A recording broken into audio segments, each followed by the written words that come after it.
Hey guys, what's up? I'm back after a bit of a break. I talked about it in an update video recently, but figured this time we would cover something in depth for all you beginners out there that are just getting into the hobby.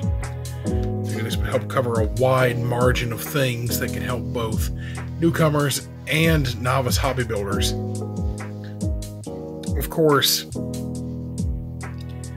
this will be relatively long, so hopefully it's not too bad for you guys. Alright, so first thing we're going to start with is your bare essentials as to what you're going to need as a hobbyist.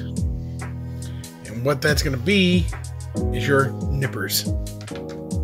Now, I have two different nippers here. What I have is a thicker gauge reinforced steel nipper and a thinner double-bladed nipper. Now, why you want two of these and what it's important to have two of these for is relatively easy. Allow me to explain. Let me get a piece of sprue and show you why you want this. What you have here is the typical sprue you'll get on pretty much every model.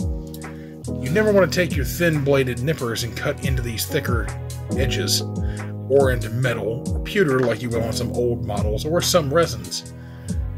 So that's where this comes in handy, where you can just stick that there, snip it there, snip it there, and there you go, you get your clean cuts. It's made for your thick, heavy gauge stuff like right here, or right here, or like right here. It's made to cut off your thicker edges cleanly and smoothly. I don't know how well you can see that, but it'll cut smooth, but it'll also cut wider gauge plastic pretty effortlessly. That's what these wider gauge are made for. Now, your thinner gauge nippers are designed for thinner gauges of plastic, obviously. They're made more for cleanup. An example is like right here, where the little thin bit of the nub is, where the part's connected. You would just trim that back a little bit. Another perfect example that I can show you as well. Here's a gunpla piece, a stand connector. As you can see, what's leading onto the part is thin. This is thick. I want to cut this thick piece with my thin-bladed nipper. So what I'm going to do is I'm going to just take and slide this right there. You can see just how thin that little connection piece is. Just snip it. And we're going to just snip the other side as well. And there you go. And now that thicker piece at the bottom, we're going to take these and we're going to snip with those. Now, I'd recommend you get a pair of these God Hand beginner nippers. These are the Sergeant Frog versions. I didn't buy them because of that. I bought them because they're like 15 bucks on Amazon. And these are some of the best nippers I've ever used in my entire hobby ever. Like, these things can do Warhammer, Gunpla Plamo, PLA prints. Great nippers. Perfect nippers. They're comfortable. They have a good grip on them. They're machined well. They have a nice spring on them. I recommend that if you're a beginner, these are the double-edged nippers you use. These things are fantastic. And they're relatively inexpensive too, so get two pair if you can. Now, your thicker gauge ones, these will run you a little bit if you get, to me, a brand, especially, or God Hand, because God Hand makes these, and God Hand makes a version of these that are extremely pricey. I wouldn't recommend that, obviously, if you're a beginner and you're on a budget. These are just fine. This brand name is Voltcan, and they make good nippers. This is my second pair I've owned. They're very good. My second pair I've owned in like 10 years. Very good nippers. Hold up good. The grip's not as comfortable, obviously, but you're not going to be holding these as long as you will other nippers, obviously. I mean, these are made for a different purpose. These are a lot pointier at the tip as well, so you run the risk of stabbing yourself more, so be careful. These are also double-edged, as you can see here and here. And what I'm going to do is lock that there. These have a nice little protector with them. God hands don't, because they're just a novice nipper. The next most important tool you'll probably need as a hobbyist, no matter what hobby you do, is a hobby knife. Now, I have two examples here. This is the rubber-coated, typically assumed as the cheaper alternative, and then this is the traditional hobby knife. Personally, I like this better. It's not because this is bad, this is safer. This is unsafe. Because of why, even if you're wearing gloves, this is still very slippery metal. This can get a good grip on without straining yourself. And this is good for when you're doing cleanup of small parts and stuff too. An example of this is, I'm trying to get into little intricate bits of work, like right here, and trying to clean off those little nub marks. It's easier to do with a rubber coated blade. And that comes the next part. It's easier to change the blades on these, and since these cheaper hobby knives are compatible with all blades, no matter the brand, this is a far more inexpensive way to, get a hobby knife that's going to be safer to use, but also more comfortable to use. As well as, I like the tip of this better than I do the safety tip on the other one, because this, see how it's shaped? You can use this to remove blades. By twisting it counterclockwise, you can release the blade with it. Just pop the blade loose, and once you put your new blade in, you can slide this back on, tighten this back down. You're having to get your fingers in the way of a razor sharp blade. There you go. Perfect example. Great thing to get. You can get these at Hobby Lobby. XL sells them. I think Fiskars sells a version of this. I think Testors does as well. That's this rubber grip. Now they'll all be slightly different colors. I have no affinity to the color orange, but it's like $12. This has lasted me for years. It's become one of my favorite hobby tools due to the fact that it's so safe. And it's saved my hands many times, and I've just grown accustomed to using it. Next thing is a pack of needle files. These are files you can buy in multiple packs. I got these at local Harbor Freight. These are super simple to use, super simple to get. Very inexpensive, very affordable. They come in a variety of sizes, different flats, different rounded tips, different squared tips. What they're designed for is, I use them mostly for pewter models or for resin, or for some harder plastics.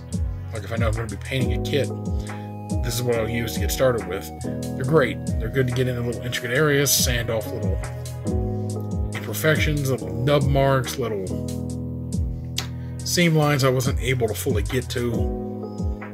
Wonderful thing to have in your toolbox. And again, you can get these relatively easily at most hardware stores.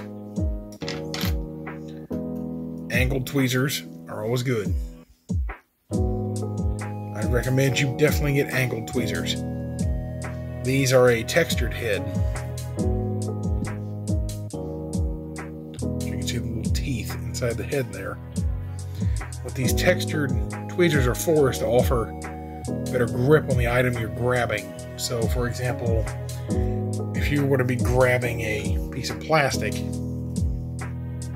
this has more grip on that piece of plastic than traditional tweezers would. And again, you can get these relatively inexpensively from most hobby stores because a lot of them come unbranded. They also come in a locking variety too. And a locking variety tends to come in handy for holding parts when you're painting or airbrushing or priming. You can open them up a lot wider.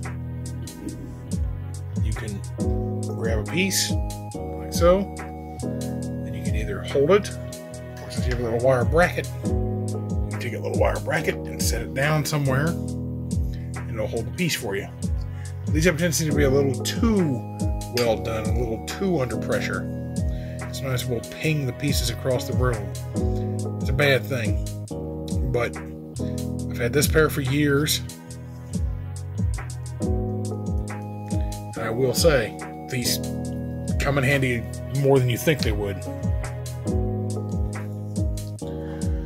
These have specific purposes of installing small parts on models or gluing small parts. These have the purpose of painting.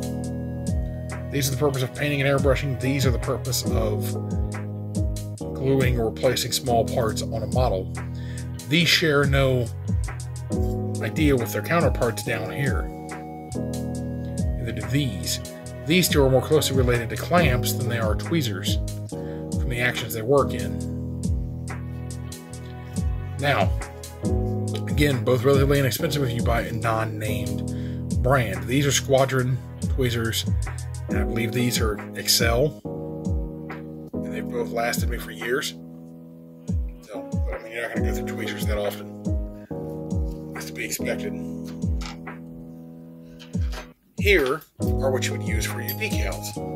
These, let me go ahead and pop the safety tip off, have no teeth on the inside. These have no texture. These are made specifically for grabbing a decal. I can show you with a little piece of paper I've had here. If you use a textured pair of tweezers, what you wind up doing is you wind up grabbing it, and then the teeth wind up putting an indentation or texture onto the wet decal. You don't want that, because then when it goes onto the model, you're going to have that texture on the model. Then paint, primer, or top coat will pick that up. This way you can hold the piece with no teeth or texture being added to it, and you can lay it onto your model. It'll be just fine. As a matter of fact, there's a reason they make two different types of tweezers.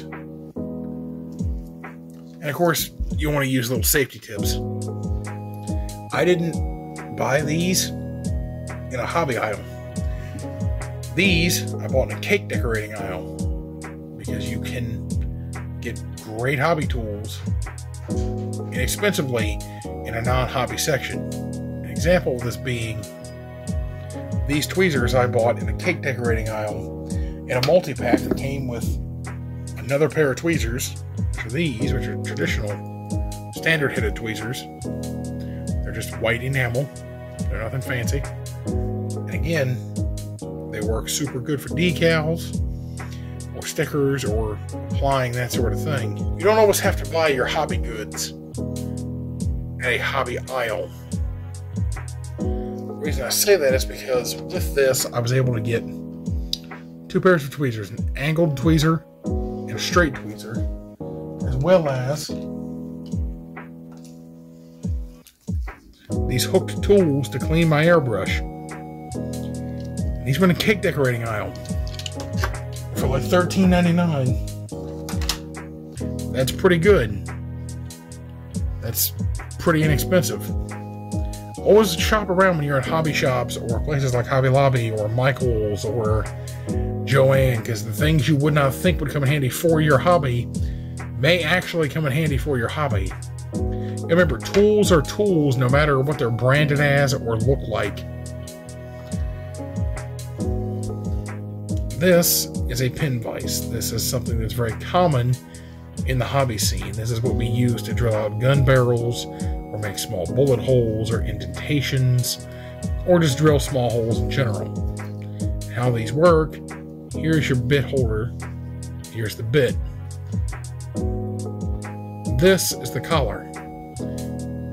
You'll hold the part by this little piece right here as you screw into the plastic. As you screw into the plastic, you make a hole, obviously.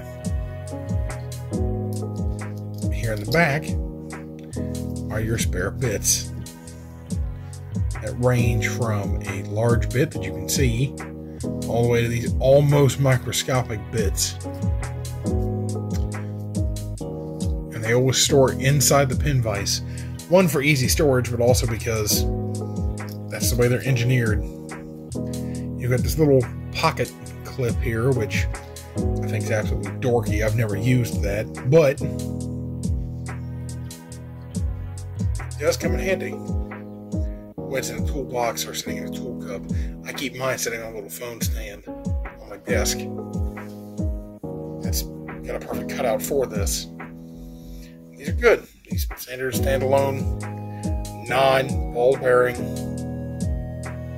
pin vices are nice. They work well.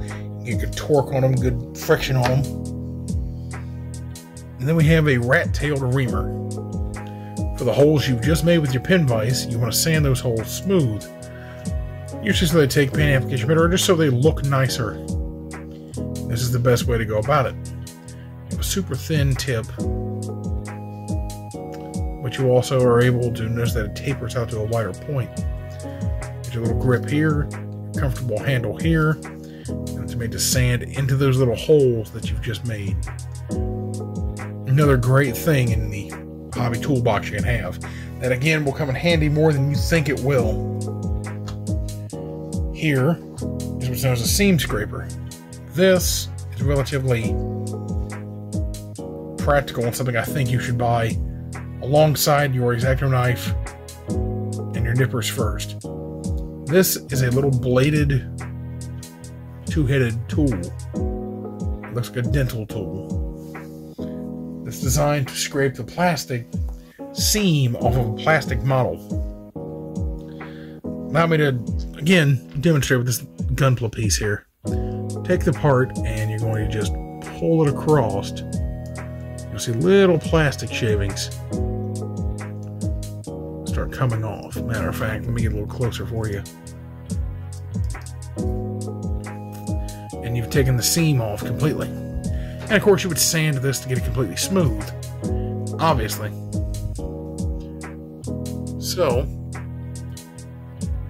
one side's a push side, one side's a pull side. You'll be able to tell when you get it onto the part with the way that it feels. If you're getting resistance, then it's a push side. If you're getting resistance when pulling, you get resistance when you're pulling down, it's a push side. If you're getting resistance when you're pushing, it's a pull side. Then we just have another example of the pin vise. This one's larger, this one has a ball bearing collar at the end of it so it spins freely in your hand. Some folks prefer this one. I don't. I like the other one better. But same principle. You have the spot where the bits go. The only reason I don't use this is because the little plastic insert for this came out of this. But just there we go. It's your more traditional style. This is more the one you'll see at hobby shops and stuff. And this one, you can get unbranded for pretty cheap. Relatively inexpensive, but if you prefer this type of style and you think you can have better control with it, still not a bad way to go. This is a utility knife. Might sound strange that I'm saying add a utility knife to your hobby arsenal. There's a multitude of reasons why. Usually, some third-party decals are pretty thick gauge and need something a little heavier to cut through them, but also PLA plate, blah plate as it's known. It's easier to cut with a utility knife. You're able to just get some super precise cuts like right there. Or say you need to come up to an angle, you can just, there you go, pull up at an angle. To cut off a small section, you can do that. How extremely sharp the blades of a utility knife are come in handy for this type of material, or some of your thinner pieces of cardboard, or some of your thinner pieces of cardstock. So now your thicker gauge decals benefit from this. And of course they snap off in these little segmented sections along the back of the blade here. You probably would never use it fully out like this. You'd probably want to use it more like that for safety reasons, but again, be careful with knives. You can also get these in an assortment of bright colors as well.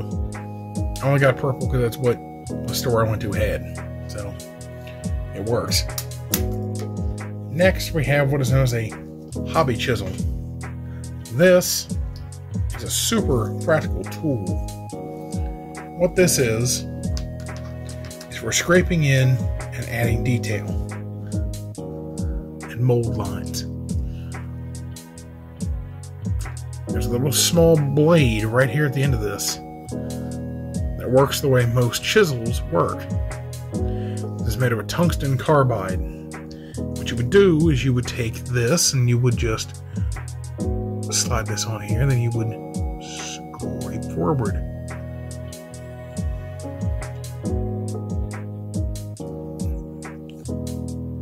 You'll notice that as you scrape away more material, you're also cutting a line. What you notice is you've cut a very smooth, very nice looking groove. And the more you whittle in, the deeper that groove is going to get and the smoother it's going to look. It can be used in that way, which is to carve thin valleys and ridges to add details to your models. Or another useful addition this can have, you can turn this sideways and use it this way to create panel line detail. And that you only can pull one direction. But you would very gently, you would sand this area and you would take your hobby knife and cut in here a little bit deeper. And you would create your panel lines this way. You'd also use guide tape too, the thick gauge, heavy tape that sticks over the surface of this, and you would then be able to guide this blade a little better. I'm not able to guide the blade too well because I'm leaning over a camera, but this is a very useful tool. Not exactly the most needed thing, but it definitely can help you if you do a lot of modeling with older model kits or Western kits a lot, like Revell and AMT models, where you have a lot of lack of detail and you need to add detail yourself, or in a case like this where you have Plamo pieces that are completely flat, that look very monotonous flat, and you want to add detail. It's a good way to do it. Again, I recommend this just for painting your kits only. How this works is pretty simple. You unscrew the collar and you can slide the surprisingly long blade out. I'm using a Kaizo tungsten carbide blade in there, just because, well, it's a nice blade. It's a nice blade. Nice blade that fits nicely in this handle. This is not a handle designed for this either. It's a cheap, very cheap. There's the brand name.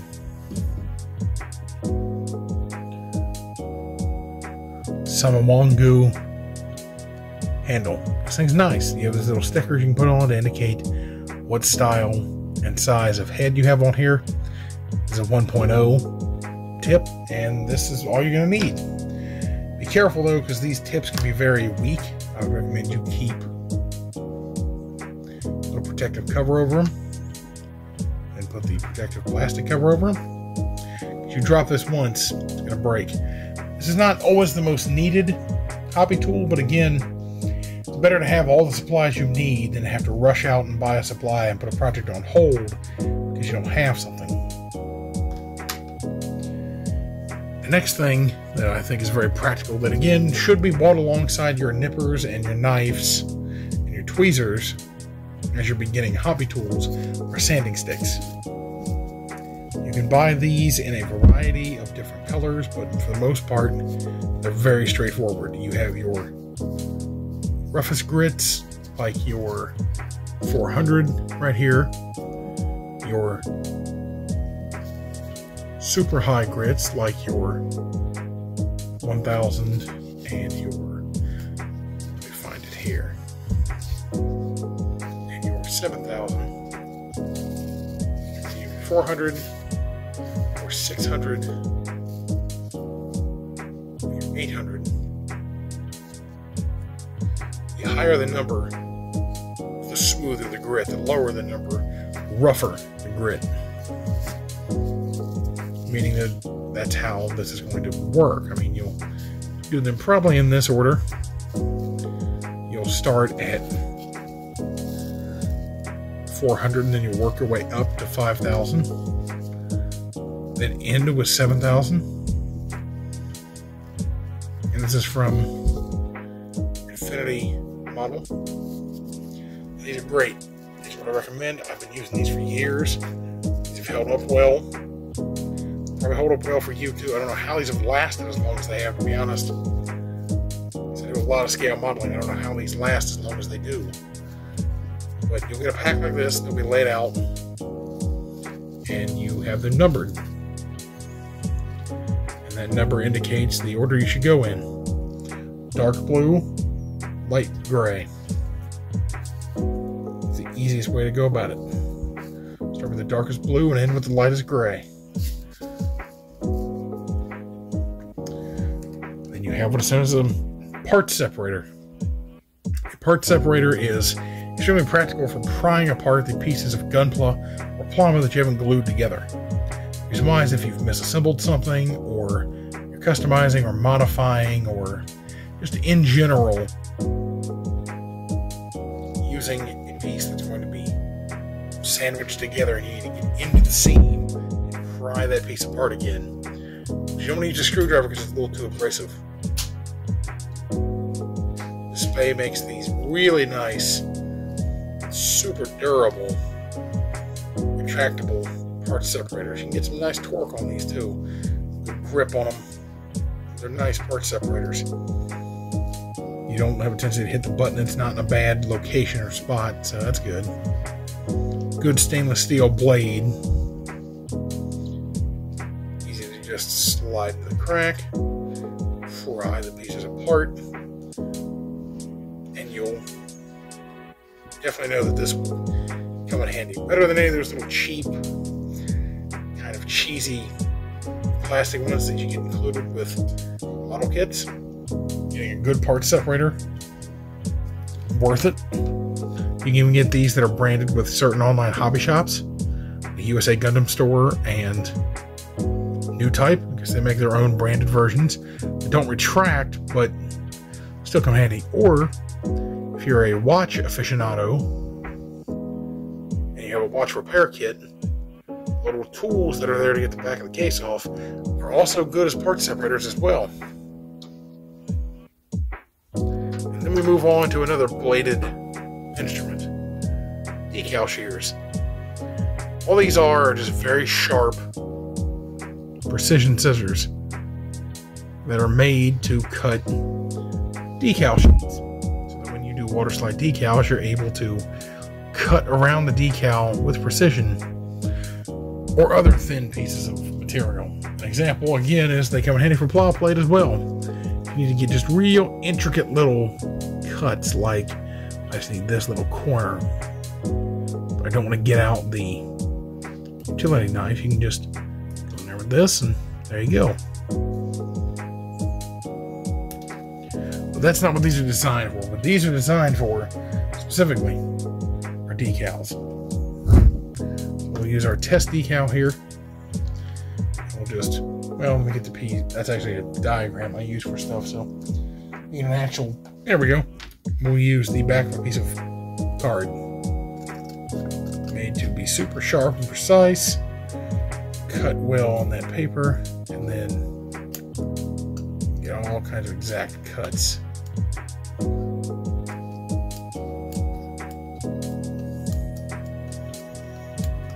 bladed all the way up. And then being bladed all the way up the entire length of the blade, that means that you can get very precise cuts, so you can do things like this. We can cut out these little exact, tiny little shapes for certain things and just make it work super well. A better example to show you than like so. And of course, you have your adhesives. Now, you'll want a good super glue of any kind. This is Gorilla Super Glue. This is good stuff. This works well. The applicator could be a little better, but this isn't too bad. This is a very strong super glue that will hold things in place well, and you'll be able to use it pretty efficiently. Always shake this before you use it, though, due to the fact that this stuff comes in two separate pieces. You'll have to shake together to activate the parts and make a gel out of it, and then you just use it like you would a regular glue. Super glue can sometimes take a little long when you're trying to hold pieces together with tweezers. That's where this comes in. Bob Smith Industries Insta-Set. There is also a version that's called Weld Break as well. This is made for all super glues of any kind, and this stuff costs about $9 a bottle. But this one itty bitty little, let me see, 8-ounce bottle has lasted me like 6 years, and it's like only down to here. You only need a dab for it. You can either, doing model railroading or things like that, you can either spray on, which I don't recommend because this stuff will go everywhere, or you can do the better option, which is to use the straw applicator. Just dab it onto the model. Better option. Stuff doesn't smell the best, but I mean, it'll get the job done and it will set things instantly. 8 to 10 second cure time. I've seen it cure faster than that. And then what every modeler will tell you to use: plastic cement. This is some of the best plastic cement you can buy. Tamiya extra thin plastic cement. This stuff's great. It'll last forever. It's pretty inexpensive. Comes in a nice jar. Comes with its own applicator. It's fantastic. I highly recommend this be the only plastic cement you buy. It's probably the only plastic cement you'll ever need. They make thicker variants of that too, but it's not going to be as efficient when you're doing larger areas or when you're doing miniatures specifically, or some smaller scales of Plamo or Gunpla, because that stuff can get in very intricate, tiny spaces. And now we have the example of what are essentially called plinths. Plinth can be a variety of things. This is an old epoxy tube that I stuck a piece of double-sided tape on. And what I do is I will stick the model on top of this. I can show an example here. You can stick the model on top of it, and then either brush paint or airbrush the model while they're standing on this piece of tape, either for display purposes or for the fact that you're just painting something that's very small. Again, this comes handy for miniatures. This is a diabetic test strip tube that I've used, that I salvaged from family's trash. This is a glass medicine bottle. I'm going to put a piece of tape on and use this as a really nice bigger plinth for when I want more relaxed projects. This is my standard plinth, though. This is what I use generally all the time. This is just 2-inch dowel rod. Well, no,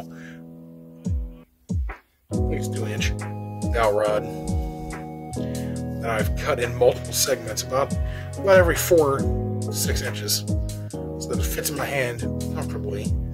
I can hold it comfortably, hold it for a long time, and I'm never get hand fatigue. Comes in extremely handy.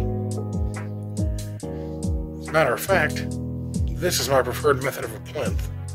It's like this. No matter what hand I hold this in, it's going to be comfortable for hours on end because it's just big enough to where my hand doesn't get tired holding it, but it's not too big to where my hand cramps. And of course, another thing you're going to want to need is a magnifier. You can get headpieces that magnify that are not a bad idea. They're pretty inexpensive. Or you can get this behemoth. What this is a battery-powered Ryobi lighted magnifier with double magnification. And this is a ring of lights. What you do is when you got your part and you're going to be painting, you just clamp this onto a desk, or I've got it clamped to the inside of a drawer, and you got light, so you can also focus specifically on the one or two items you're trying to work on. It's adjustable from bright to not as bright, or off. This thing is super effective. I was given this as a Christmas gift, and this thing is fantastic. It's on a gooseneck, it articulates, it's battery powered.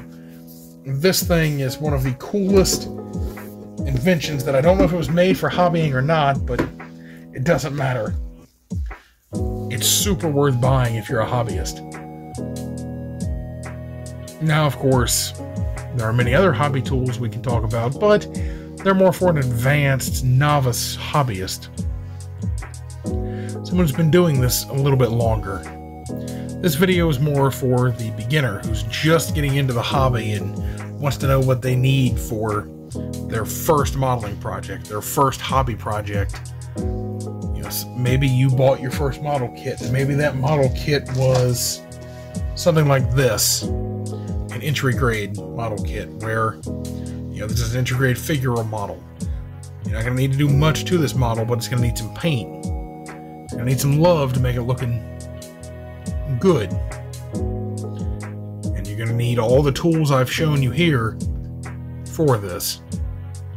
You'll have gaps to fill, seam lines to, of course, fill. You'll have seam lines to sand and scrape. You'll have stickers you have to apply. You'll have things you have to paint, you have to mask, have to generally work on. You'll have glue you'll have to use. While they're marketed as push fit, that's not the case. It's definitely not the case. What I would highly recommend is, of course, going with experience as you build. As you build, you'll start getting a feel for things and start figuring out more your type of hobbying and what specifically works for you. The reason I cover a lot of things for both miniatures and traditional modeling is the fact that I do both. And the two hobbies interlock so closely together and they're so closely related that having the tools to do both is generally a good idea. It's generally an easier way to do things and makes things so much more efficient. I will be doing a follow-up to this video where I'm going to be talking about more advanced tools to the hobby, like glues. That'll be its own specific video, or more specific types of things like thinners and types of pens and types of pencils and specific types of brushes made for hobbying, decal setting solutions and panel lining solutions and things like that that would take a little more experience to get used to using and more experience to use in general. I probably be doing that pretty soon. We had a direct follow-up to this one. Also, that model kit I showed will be getting its own multi-part video series explaining how to make entry grade models. Go from bland and very plasticky to very beautifully done and professional. Hopefully you guys liked this. Figured I would try something new just to help out the newcomers to the hobby again. And if you guys enjoyed this, let me know in the comments. Leave me a like, subscribe, and share this with your friends. I appreciate being able to help somebody. Thank you. Bye.